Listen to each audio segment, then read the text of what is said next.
Exam preparation series. अब इसमें मैं मोस्टली वो कॉन्सेप्ट्स कवर करवाऊँगा जो हमारे पेपर पॉइंट ऑफ व्यू से इम्पॉर्टेंट हैं। ठीक है, कुछ कंटेंट तो हमारी अपनी बुक केपीके का रिपीट होगा, उसमें कॉन्सेप्ट रिकॉल हो जाएंगे।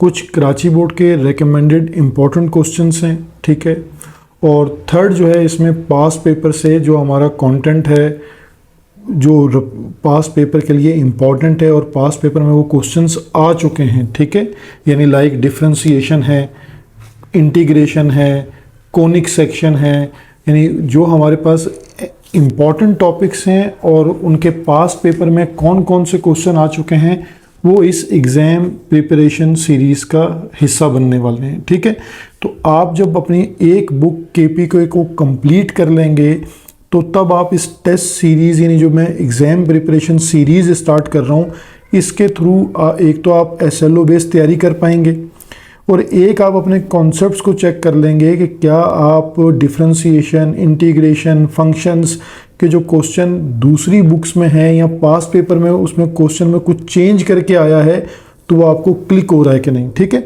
तो इस लिहाज से ये बहुत इम्पॉर्टेंट सीरीज़ है हर उस स्टूडेंट के लिए जो बहुत अच्छी तैयारी करना चाहता है या सिर्फ इम्पॉर्टेंट को फोकस करना चाहता है। ठीक है, कि वो उसको ये पता लग जाए कि ये इम्पॉर्टेंट है और इस पर ग्रिप करना है, तो ये दोनों तरह के स्टूडेंट्स को हेल्प करने वाली है। ठीक है, तो अब हम चलते हैं आज के टॉपिक की तरफ। ये फंक्शन एंड लिमिट्स का एक कॉन्सेप्ट है, एब्सोल्यूट और मॉडुलस का ग्राफ बनाना। तो अब हमारे पास क्वेश्चन में draw the graph of function, एक मॉडुलस या एब्सोल्यूट का फंक्शन गिवन है। हम इस फंक्शन का ग्राफ कैसे बनाते हैं? सबसे पहले देखिए ये फंक्शन जिसको आप लिख सकते हैं एफ ऑफ एक्स, ठीक है, या इक्वल टू वाई, ये हमारे पास गिवन है 2 और एब्सोल्यूट है ये 4x + 3। अब आपको सिर्फ ये बात जहन में रखनी है कि एब्सोल्यूट का यहाँ पर्पस क्या है कि ये हमेशा पॉजिटिव वैल्यू देगा, यानी इन बिटवीन द लाइंस अगर आप x की कोई भी वैल्यू यहाँ पुट कर देते हैं, अगर अंदर आंसर नेगेटिव आ रहा है तो ये एब्सोल्यूट उसे पॉजिटिव कर देगा। ठीक है, ये इसकी मेन जो कॉन्सेप्ट है वो ये नहीं, अगर आपने x की जगह पे फ़र्ज़ करें -1 पुट किया तो -1 × 4 -4 + 3 क्या आएगा आपके पास -1, तो ये इसे +1 कर देगा। तो इसका मतलब ये हुआ कि y की तमाम वैल्यूज़, यानी कॉन्सेप्ट के अकॉर्डिंगली आपको क्या समझ आया कि y की तमाम वैल्यूज़ क्या होंगी, यहाँ पर पॉजिटिव होंगी, यानी y हमेशा नॉन नेगेटिव रहेगा, यानी y आपके पास नॉन नेगेटिव रहेगा।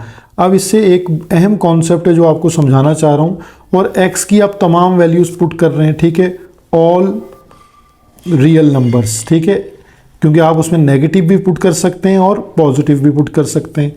तो आपकी जो x की वैल्यूज़ हैं इन्हीं को आप क्या कहते हैं, डोमेन कहते हैं, और जो y की वैल्यूज़ हैं इन्हें आप क्या कहते हैं, रेंज कहते हैं। ठीक है, तो इसका मतलब है कि कोई अगर एब्सोल्यूट फंक्शन है तो उसकी डोमेन अगर लिखनी है तो डोमेन आपके पास क्या होगी, -∞ से +∞, क्योंकि ऑल रियल नंबर्स हैं।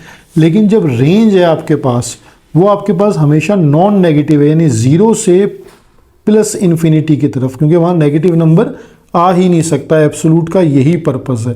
तो ये एक एक्स्ट्रा इसमें मैंने बात आपको बता दी कि अगर क्वेश्चन के साथ वो इसकी डोमेन और रेंज के बारे में पूछ लेता है तो एब्सोल्यूट फंक्शन में जो डोमेन है वो -∞ से +∞, यानी ऑल रियल नंबर, ठीक है, और जो रेंज y की वैल्यूज़ हैं वो नॉन नेगेटिव होने की वजह से 0 से +∞ रहती हैं। ठीक है, तो अब हम अपने क्वेश्चन को ग्राफ के लिए सॉल्व करते हैं। तो एब्सोल्यूट का ग्राफ हमेशा शार्प वी होता है, यानी हमेशा आपको ये नहीं होगा कि कोई कर्व बन रहा है, हमेशा शार्प वी शेप बनेगी।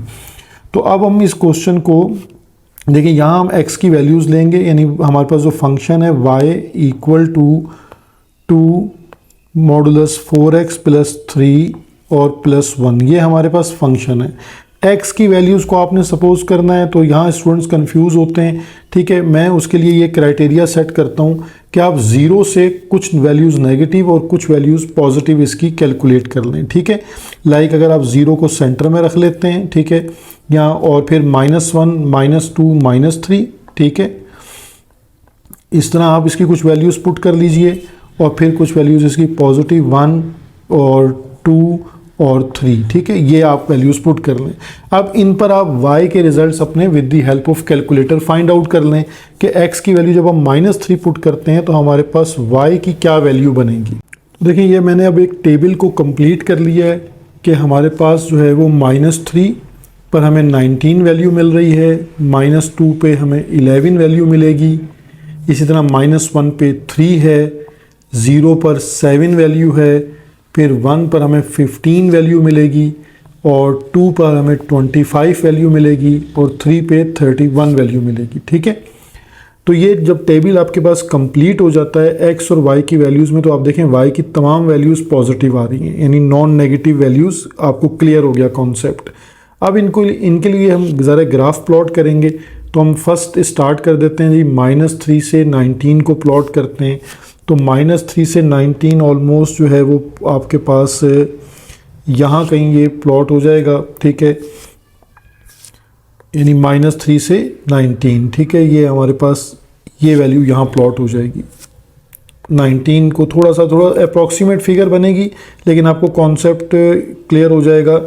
ये हमारे पास, ठीक है, फिर -2 पर 11 है हमारे पास, तो -2 पर 11 हमें ये वाला पॉइंट यहाँ मिल जाएगा ऑलमोस्ट, और फिर -1 पर 3 है, तो -1 पर 3 जो है वो ऑलमोस्ट हमें यहाँ मिल जाएगा, ठीक है।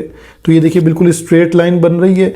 इसी तरह ये वी शेप जो मैंने आपको बताया, शार्प वी बनना चाहिए, ठीक है, और 0 पर 7, ठीक है, यानी x की वैल्यू 0 और y की वैल्यू जो है वो 7, तो अप्रॉक्सीमेट ये हमें यहाँ कहीं वैल्यू मिलेगी, ठीक है। 5 के बाद 6 और देन 7, फिर हमारे पास 1 और 15, यानी x पर वैल्यू 1 है और 15 हमें मिलेगा यहाँ पर, ठीक है। ये हमारे पास इसका नेक्स्ट पॉइंट आ गया। फिर 2 पर है 25, तो ऑलमोस्ट ये हमारा v कंप्लीट हो गया है। तो हम इतनी ही वैल्यूज़ प्लॉट कर लेते हैं, ठीक है। देखें ये आपके पास इन पॉइंट्स को हम मिलाते हैं, ठीक है, ये v और ये फिर दोबारा अप साइड, यानी इसका मतलब ये हुआ, आपको ये क्लियर होगा यहाँ पर कि इसकी जो है वो 2 लेग्स बन जाती हैं, ठीक है। तो अब एक तो वी शेप बन गया क्लियरली, और एक में आपके पास x की नेगेटिव वैल्यूज़ हैं और एक में x की पॉजिटिव वैल्यूज़ हैं। तो ये आप ग्राफ बनाते हुए भी एक आध वैल्यू अपनी ऐड कर सकते हैं, यानी अगर आपको लग रहा है कि नेगेटिव वाली वैल्यू x की जो है वो उसमें जो है लाइन छोटी बन रही है, तो आप उसमें -3 के बाद एक -4 को कैलकुलेट कर लें। लेकिन आपके पास हमेशा ये वी शेप रहेगा और इसमें इस चीज़ को हम इसका वर्टेक्स कहते हैं, ठीक है। तो वर्टेक्स भी क्लियर हो रहा होगा आपको, और इसमें कोई आपके पास कर्व शेप नहीं बनेगी। तो यानी कुछ चीज़ें याद रखिए, एक तो वर्टेक्स को याद रखें। अब देखें यहाँ वर्टेक्स है -1,3, यानी ये वर्टेक्स है इसका -1,3। अब इस चीज़ को आप ग्राफ से भी चेक कर सकते थे, यानी जो गिवन फंक्शन था उसमें देखें, ये जो आपके पास वैल्यू है +1, इसका साइन चेंज कर दें तो क्या आ जाएगा -1, और एब्सोलूट में जो x के साथ वैल्यू ऐड हो रही होती है, ठीक है, 3, यानी -1,3। मैं यहाँ से डायरेक्टली भी वर्टेक्स को गैस कर सकता था, ठीक है। अगर ऑब्जेक्टिव में पूछा जाए तो ये आपके पास एक अहम बात है, -1,3 इसका वर्टेक्स होगा, हम उसे देख कर भी वहाँ से निकाल सकते थे, यानी इक्वेशन और फंक्शन को देख कर भी हम अपनी वैल्यू को, वर्टेक्स की वैल्यू को बता सकते हैं कि वर्टेक्स कहाँ बनेगा। उसके बाद उसकी 2 लेग्स बन जाएंगी, यानी एक आपके पास नेगेटिव एक्स एक्सिस वाली और एक पॉजिटिव एक्स एक्सिस वाली, ठीक है। तो ये इस तरह इस पैटर्न को फॉलो करके आप एब्सोलूट के जितने भी ग्राफ हैं वो इजीली जो है वो प्लॉट कर सकते हैं।